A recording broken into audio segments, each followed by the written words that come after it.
The 1972 Dolphins can pop their champagne, and the defending world champions are having some problems. That's where we're going to start with our snap judgments from Week 10, joined by senior editor Eric Edholm. Eric, let's get started with the Atlanta Falcons coming into today 8-0, fall to the division rival Saints 31-27. There are a few people, me included, that expected the Saints to come out and win this game. They've been playing some good football. Did we learn anything more about the Falcons from this one? Well, the same kind of storylines we've been talking about before. The run game just wasn't there, except for one good individual effort by Jaquiz Rodgers. They really hadn't had anything on the ground today, weren't able to milk the clock when they had the opportunity. And then defensively, allowing those big plays. Now, I will say, this is a Saints-Falcons game. These teams have been going at each other for years. The Saints have usually had the advantage in recent seasons, but there still is some concern about whether this now 8-1 team has some maybe fatal flaws in their resume.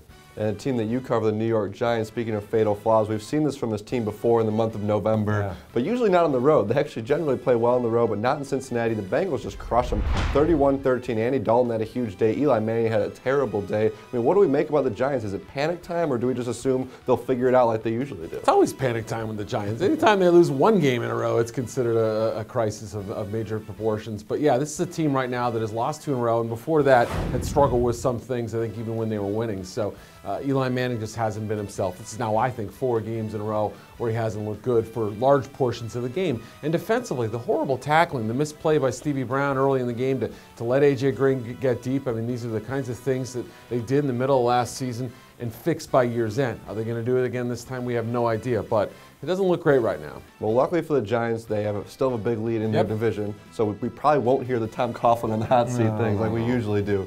Well, let's look at a couple games in the AFC. We have 3 division leaders all win their games, get closer to even clinching a playoff spot. Let's start with Denver Broncos, 36-14 over the Panthers. Broncos have really hit their groove. Look at number 2 pick Von Miller, harassing number 1 pick Cam Newton all day. I mean, this Denver team is really coming together right now. A little sweetness for John Fox going back to Carolina, kind of rubbing it in Jerry Richardson's face a little bit. But you're right, I think this is more about the Broncos doing a great job in terms of defense.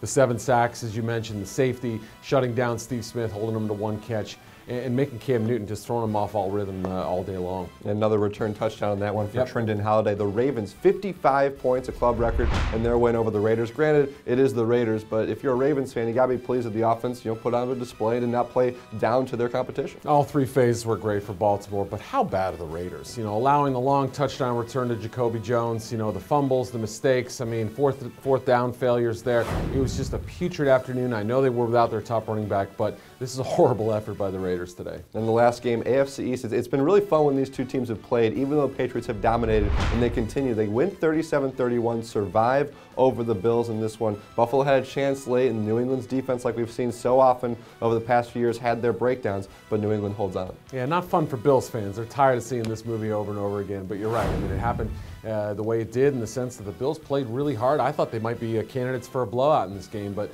they outgained the Patriots for a large chunk of the game, had their chance to win at the end. It looked like a wrong route was run by T.J. Graham there. Everything will come on Fitzpatrick. Of course, he didn't make the play when he had the opportunity, but the Bills did enough to win in this game. Just why wasn't C.J. Spiller out there at the end of the game before Fred Jackson got hurt? Yeah, a lot of questions about how Changi was using Spiller, who's having a great season, looking like the first-round pick that they got, but another loss for the Buffalo Bills. Those are some of our snap judgments from Week 10. Be sure to check out our next edition from the late games at YouTube and our website, profootballweekly.com.